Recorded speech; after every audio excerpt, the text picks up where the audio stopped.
Assalamualaikum sahabat yang dirahmati Allah. Sekarang kita akan membahas tokoh inspiratif Islam, simak selengkapnya.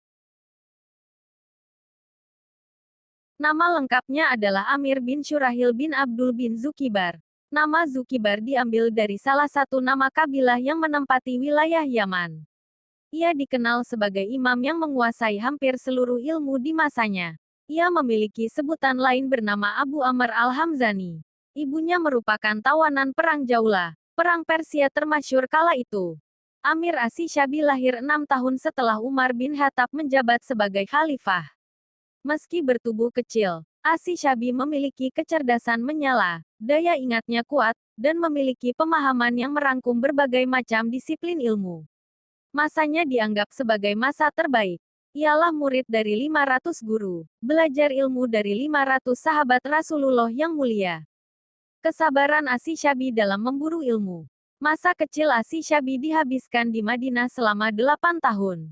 Ia banyak mendengarkan hadis dari Ibnu Umar dan belajar ilmu hitung dari Al-Harits bin Al-Awar. Amir Asy-Syabi berjumpa dengan 500 sahabat Rasulullah yang masih tersisa. Meriwayatkan hadis dari mereka, di antaranya Ali bin Abi Thalib, Sa'ad bin Abi Waqqas, Zaid bin Sabit, Abu Said Al-Khudri, Ubadah bin Samit, Abdullah bin Umar, Abdullah bin Abbas, Abu Hurairah, Ummul Mukminin Aisyah, dan lainnya. Dengan kecerdasan dan daya ingat yang kuat, Asy-Syabi mampu menghafal dan memahami setiap hal yang ia dengar.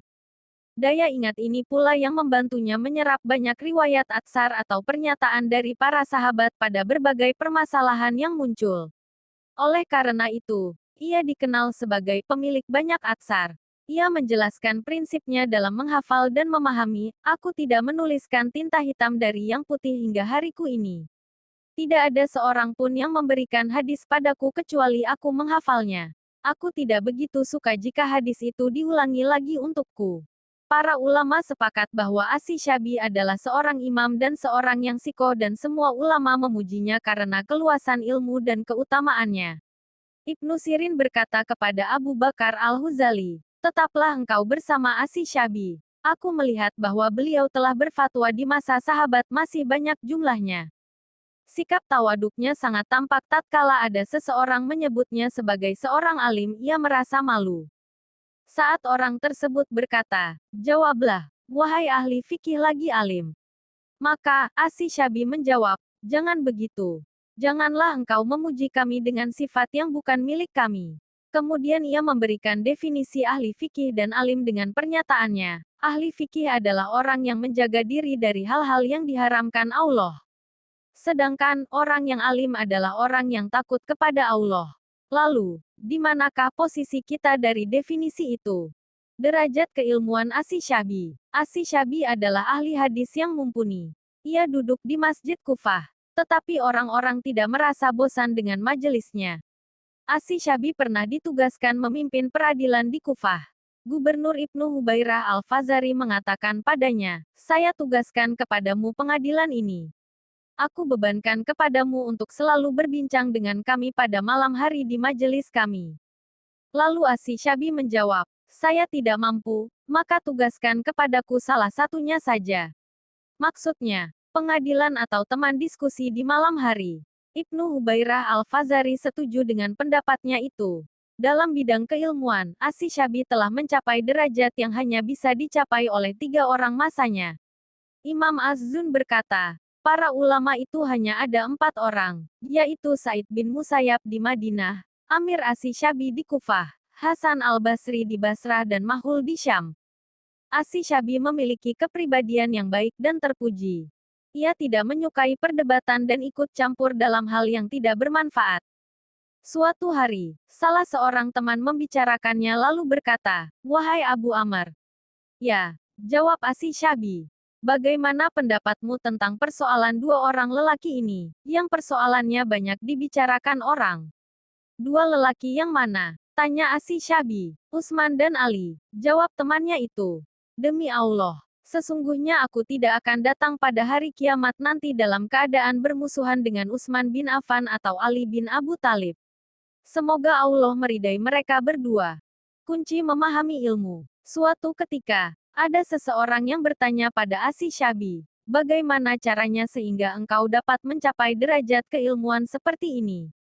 Maka dijawablah oleh Asy-Syabi, yang jawabannya juga menjadi resep bagi kita untuk melahirkan generasi mendatang umat ini, generasi yang kokoh dan dicintai Allah. Asy-Syabi berkata, bahwa, dengan tanpa bersandar pada diri sendiri, bersafar di belahan negeri, bersabar seperti sabarnya benda mati, bersegera seperti bersegeranya burung gagak.